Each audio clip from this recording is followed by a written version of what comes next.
आपण हे मल्टीमीटर आहे, हे मल्टीमीटर वापरण्याआधी याची रचना कशी आहे याची आपण माहिती पहिल्यांदा करून घेऊया।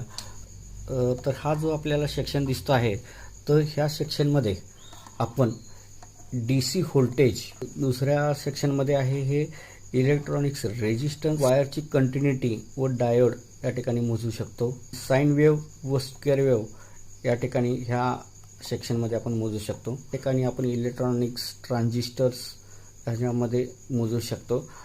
हे ट्रान्झिस्टर मोजण्यासाठी हा जो भाग आहे, हे दोन सेक्शन आहेत, हे याच्याशी संलग्न आपल्याला काम करता येईल। याच्या पुढील हा सेक्शन आहे तो ह्या रेड कलरमध्ये लिहिलेला आहे, तो 10 अँपिअर असं लिहिलेलं आहे DC। तर ह्याच्यामध्ये सेक्शनमध्ये DC हा 10 अँपिअर मोजू शकतो, पण प्रत्यक्षरित्या हे आपल्याला वापरता येत नाही। याच्या पुढचा आहे तो AC अँपिअर, जे इलेक्ट्रॉनिक्स AC सर्किट्स असतात, तर ह्याचा अँपिअर आपण ह्या ठिकाणी आपण मोजू शकतो। त्याच्या पुढील सेक्शन आहे तो AC व्होल्टेज। AC व्होल्टेज आपण 200 ते 750 पर्यंत आपण ह्या सेक्शनमध्ये मोजू शकतो। सर्वसाधारणपणे ह्या मल्टीमीटरचा हा एक व्ह्यू आपण बघितलेला आहे।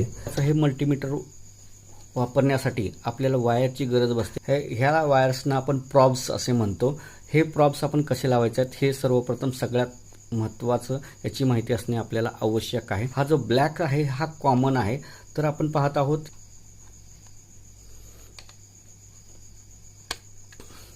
अशा पद्धतीने हा कॉमन लावायचा आहे। दुसरा जो प्रॉब आहे आपण पाहत आहोत व्होल्टेज, ओहम आणि मिली अँपिअर हे लिहिलेलं आहे। ह्या ठिकाणी आपल्याला रेड कलरचा हा पॉइंट लावायचा आहे।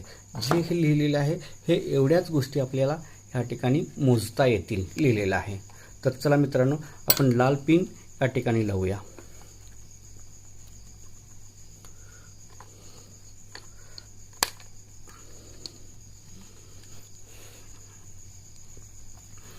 आता आपण पिनाची पहिल्यांदा सर्वप्रथम आपण ओळख करून घेतलेली आहे। आता व्होल्टेज कसं मोजायचं आहे हे प्रत्यक्षरित्या आपण पाहूया। हा आहे पेन्सिल सेल, आपला पॉइंट आहे तो 200 मिली व्होल्ट याच्यावरती आहे। 200 मिली व्होल्ट आपल्याला मोजता येणार नाही, त्यामुळे आपण पुढची रेंज घेत आहोत 2000 मिली व्होल्ट इतकी। 2000 मिली व्होल्ट म्हणजे 2 व्होल्ट इतकी रेंज असणार आहे। तर आपण ह्या पेन्सिल सेलचं व्होल्टेज आहे हे 1.5 व्होल्ट DC आहे। तर DC व्होल्टेज आपण ह्या ठिकाणी मोजणार आहोत। हा प्रॉब आहे, हा पॉझिटिव्ह प्रॉब आहे म्हणजे लाल कलरचा प्रॉब आहे। हा ब्लॅक कलरचा प्रॉब आहे म्हणजे हा निगेटिव्ह प्रॉब आहे। ही पॉझिटिव्ह बाजू आहे, ही निगेटिव्ह बाजू आहे। तर हा लाल कलरचा प्रॉब आपण पॉझिटिव्ह बाजूला लावणार आहोत, ब्लॅक कलरचा प्रॉब हा निगेटिव्हला लावणार आहोत आणि आपण हे व्होल्टेज मोजणार आहोत। तर आपण आता हे व्होल्टेज मोजत आहोत 609 मिली व्होल्ट इतकं ह्या सेलचं व्होल्टेज आहे। म्हणजे हा वापरून झालेला सेल आहे, त्यामुळे आपल्याला हे व्होल्टेज इतकं दाखवत आहे। तर ह्या रेंजमध्ये आपण हे व्होल्टेज आपण या ठिकाणी मोजू शकतो। आता आपण ह्याच्या पुढची रेंज म्हणजे हा 3 व्होल्टचा सेल आहे। 3 व्होल्टच्या सेलमध्ये आपण मोजतोय, तर हे तर -1 म्हणजे दाखवत आहे, म्हणजे ह्याच्यापेक्षा जास्त व्होल्टेज आहे, म्हणून त्या ठिकाणी आपल्याला -1 दाखवत आहे। त्यामुळे ह्याला पुढची रेंज सिलेक्ट करा असं आपल्याला हे मीटर इंडिकेशन देत आहे। त्यामुळे आपण पुढची रेंज सिलेक्ट करणार आहोत। तर आपला हा रेंज आहे, ही जी रेंज आहे 2000 मिली व्होल्ट इतकी, ती आपल्याला 20 व्होल्ट ह्या ठिकाणी आपल्याला घ्यायची आहे। तर हा रेंज आहे, हा जो कर्सर आहे तो 20 व्होल्टच्या रेंजवरती आपण सिलेक्ट केलेला आहे। ही चपटी बाजू आहे ती पॉझिटिव्ह बाजू आहे, ही राऊंड आकाराची आहे ती निगेटिव्ह बाजू आहे।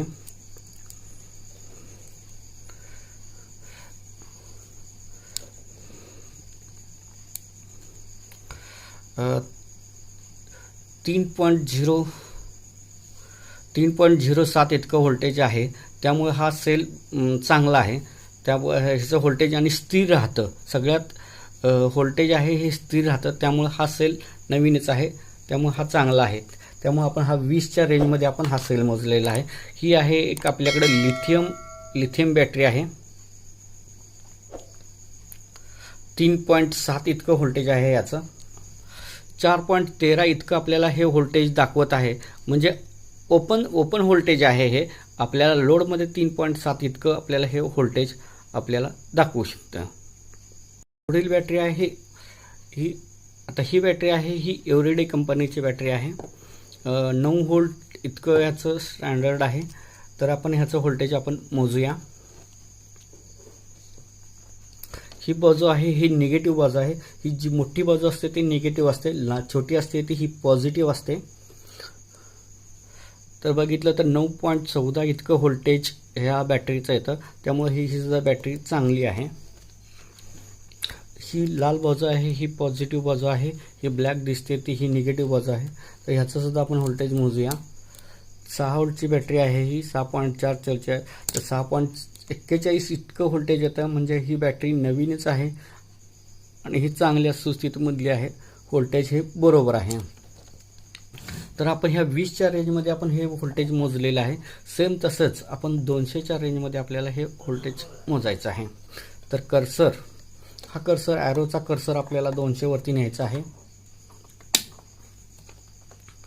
आणि तसंच आत्ता जसं आपण मोजलं त्याच पद्धतीनं आपल्याला हे व्होल्टेज मोजायचं आहे. तर सेम आता हा लाल पॉईंट आपल्याला दिसतो आहे.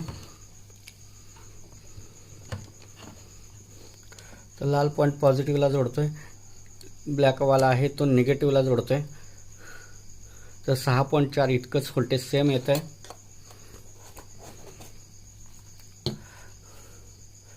तसंच हा एव्हरीडेचा 9 व्होल्टचा सेल आहे, याचं सुद्धा व्होल्टेज 9.1 इतकं व्होल्टेज येत आहे.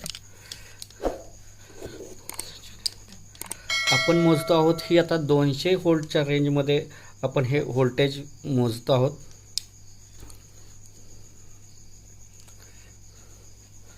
ही लिथियम बॅटरी आहे. आपण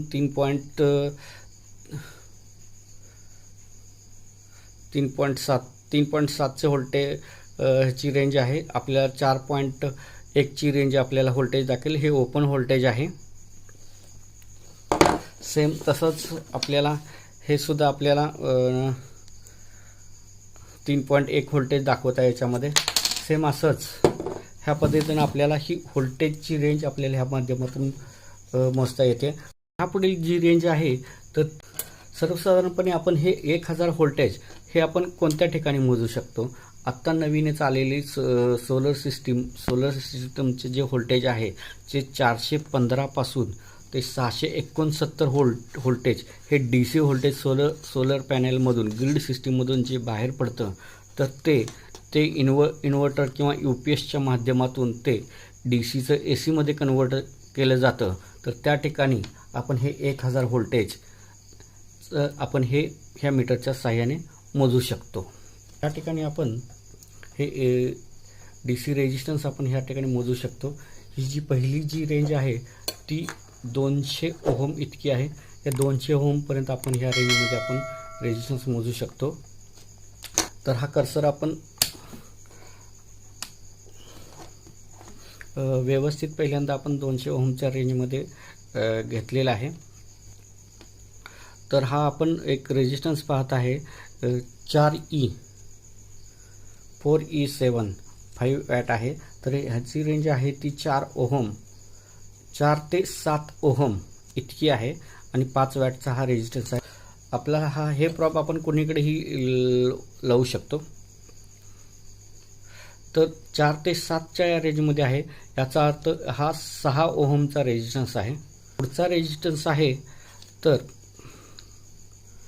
हा 47 ओहमचा रेजिस्टन्स आहे. 447. आता हा पुढचा रेजिस्टन्स आहे हा 200 ओहमच्या वरचा आहे. त्यामुळे आपला हा इन्फिनिटी दाखवत आहे. त्यामुळे आपल्याला पुढची रेंज सिलेक्ट करावी लागेल. ही पुढची रेंज आहे ती 2000 ओहम इतकी रेंज आहे. त्यामुळे आपल्याला 200च्या वरील जे रेजिस्टन्स 2000 ओहमचे इतके रेजिस्टन्स आहेत हे या रेंजमध्ये आपल्याला मोजायचं आहे. तर आपण हे मोजूया. तर 200च्या वरती आहे हा रेजिस्टन्स व त्याचं व्हॅल्यू आहे ते 216 ओहम आहे. याच्या पुढील जो रेजिस्टन्स आहे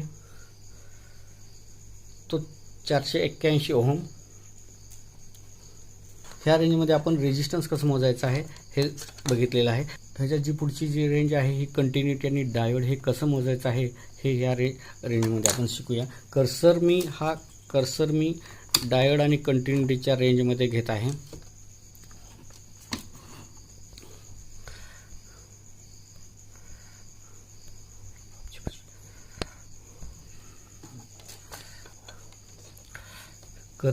कर्सर हा आपण डायोड आणि कंटिन्युटीच्या पोझिशनवरती घेतलेला आहे. प्रॉब्स लाल, ब्लॅकला ब्लॅक, जशीच्या तशी कंडिशन आहे. आता ही वायर आपण घेतलेली आहे. ही वायर आपली सुस्थितीत आहे की नाही हे बघण्यासाठी आपण दोन्ही प्रॉब हे वायरच्या दोन्ही टोकांना जोडायचं आहे. दोन्ही टोकांना जोडल्यानंतर हा बीप करून हा आवाज आपल्याला यायला पाहिजे. तर आपण हे जोडत असताना बीप करून हा आवाज येत आहे, याचा अर्थ ही वायर चांगली आहे आणि ह्याच्यातून कंटिन्युटी वाहत आहे. तर हा आवाज आपल्याला ही जो वरचा जो भाग आहे तर याचा उपयोग आपण ही कंटिन्युटी टेस्ट करण्यासाठी करू शकतो. आपण पाहत आता हे डायोडचे चिन्ह आहे. तर हे डायोड आपण हे कसं मोजायचं आहे हे आपण पाहूया. हा 4007चा आपल्याकडे हा डायोड आहे. या ठिकाणी आपण पाहत आहात की ह्या ठिकाणी सिल्वर कलरची ही जी लाईन दिसते आहे ही आहे हे गेट म्हणतात त्याला. तर ही आहे ही पॉझिटिव्ह बाजू आहे पी आणि ही आहे एन. तर ही करंट हा डीसी करंट हा पॉझिटिव्हकडून निगेटिव्हकडे फ्लो होत असतो. तर आपण हा डायोड कसा चेक करायचा आहे हे आपण पाहूया.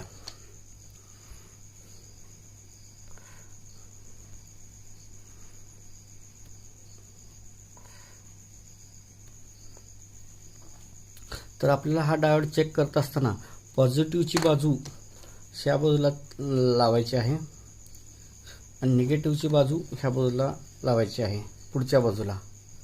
जर आपल्याला रीडिंग दिसत असेल तर हा डायोड बरोबर आहे, म्हणजे चांगला आहे, वर्किंग कंडिशन मध्ये आहे असं आपण हे समजू शकतो. तर आपण समजा उलटा लावला तर याचं रीडिंग येणार नाही. याचं हे रीडिंग येणार नाही किंवा रीडिंग आलं तरी सुद्धा हा खराब झालेला आहे असं समजू शकतो.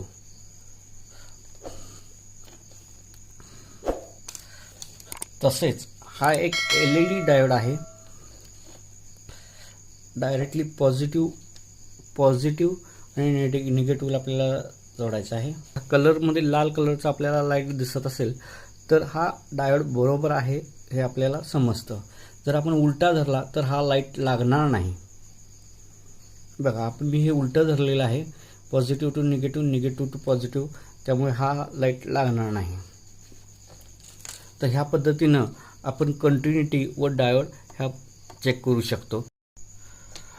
मित्रांनो, आता आपण पाहणार आहोत DC एम्पियर कसं मोजायचं आहे. तर सर्वसाधारणपणे DC एम्पियर मोजत असताना सगळ्यात महत्त्वाचं ही रेंज पाहायची आहे. तर आपण DC व्होल्टेज आपण हे मोजलं होतं, हे खालून वरती वाढत गेलं होतं. इथं 200 मिली व्होल्ट, 2000 मिली व्होल्ट म्हणजे 2 व्होल्ट, 20 व्होल्ट, 200 व्होल्ट आणि 1000 व्होल्ट ह्या ठिकाणी रेंज ही वाढत गेली होती. पण प्रत्यक्षरित्या आपण एम्पियर पाहत असताना बघतोय की हे 2000 मिली एम्पियर, 20 मिली एम्पियर आणि 2000 मायक्रो एम्पियर, म्हणजे ह्या ठिकाणी आपल्याला पाहतोय आकडे वाढलेले दिसतात पण ही मायक्रोमध्ये गेलेलं आहे. याचा अर्थ हे करंट रेंज आहे ही कमी होत गेलेली आपल्याला ही दिसते आहे. त्यामुळं आपल्याला हे मीटर आहे ते 200 मिली एम्पियर DC इतकंच आपल्याला ह्या मीटरच्या साहाय्याने मोजता येणार. आपण DC 200 मिली एम्पियरची रेंज सिलेक्ट केलेली आहे. आपल्याकडे एक बॅटरी आहे, 2 LED लाईट घेतलेले आहेत, तर एक रेजिस्टन्स घेतलेला आहे. निगेटिव्ह बाजू निगेटिव्हला जोडलेली आहे आणि पॉझिटिव्ह बाजू ओपन ठेवलेली आहे. तर DC एम्पियर मोजण्यासाठी आपल्याला हे जे मीटर आहे हे सिरीजमध्ये जोडावं लागणार आहे. आपण पॉझिटिव्ह बाजू ओपन ठेवलेली आहे. तर पॉझिटिव्हची बाजू पॉझिटिव्हला जोडणार आहोत आणि ही दुसरी बाजू आहे ती निगेटिव्हच्या बाजूला म्हणजे पॉझिटिव्हच्या बाजूला जोडणार आहोत. तर आपण बघतोय की 2 LED लावलेले आहेत आणि ह्याचा जो करंट आहे ते 16.6 किंवा 7 मिली अँपिअर 16.7 मिली अँपिअर इतका आहे. आता 4 LED आपल्याला लागलेले दिसत आहेत. तर पहिल्यांदा आपण 2 लावले होते त्यावेळी 16.7 येत होतं व्होल्टेज अँपिअर आणि आत्ता येते ते 29.5 अँपिअर मिली अँपिअर इतकं हे या 4 LEDचं करंट रेटिंग आहे. DC करंट हे ह्या 4 LEDचं करंट रेटिंग आहे. तर मित्रांनो ह्या पद्धतीनं आपण हे DC करंट हे मोजायचं आहे. आपण शेवटचा भाग पाहणार आहोत. AC व्होल्टेज आपण ह्या ठिकाणी मोजणार आहोत. तर AC व्होल्टेजमध्ये आपण दोन ह्या रेंजमध्ये आहेत. एक 200 व्होल्ट AC आणि 750 व्होल्ट AC. तर सर्वसाधारणपणे आपल्या घरामध्ये 230 व्होल्ट AC इतकं व्होल्टेज असतं. तर त्यामुळे आपण ही डायरेक्टली 750 व्होल्ट ह्या रेंजमध्ये आपण मोजणार. या ठिकाणी आता अनेक गोष्ट आपल्याला लक्षात घ्यावी लागेल की या ठिकाणी पुन्हा एकदा लाल कलरच्या अक्षरामध्ये 750 व्होल्ट लिहिलेलं आहे. याचा अर्थ धोक्याची घंटा आपल्याला या ठिकाणी दिसत आहे. त्यामुळं हे जे व्होल्टेज मोजणार आहे हे मोजत असताना काळजीपूर्वक हे आपल्याला मोजायचं आहे की ही जे व्होल्टेज मोजत असताना वायर कुठं कट झाली आहे का, कुठं ओपन झाली आहे का, हे आपल्याला सर्वप्रथम चेक करायचं आहे. त्याच्यानंतरच आपल्याला मोजायचं आहे. त्यामुळं एखादा अपघात सुद्धा होऊ शकतो. तर त्यामुळं अपघात होऊ नये म्हणून सर्वात आपण काळजी घ्यायची आहे. तर मित्रांनो बघतो आहोत आपण की 245 व्होल्ट AC इतकं आपल्याला हे पॉवर सप्लायचं व्होल्टेज ह्या मीटरच्या माध्यमातून आपण चेक करत आहोत. हा पॉवर सप्लाय AC 245 व्होल्ट इतका आहे आणि हा AC 245 व्होल्ट इतकं ह्या मीटरच्या साहाय्याने आपण मोजत आहोत.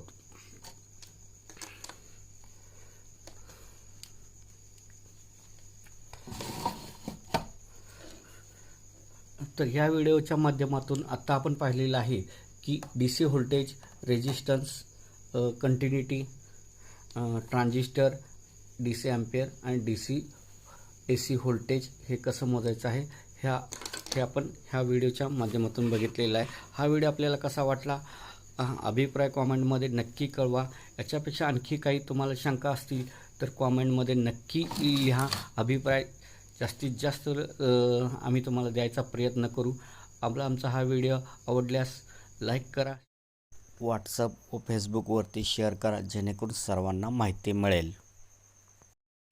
धन्यवाद. नमस्ते.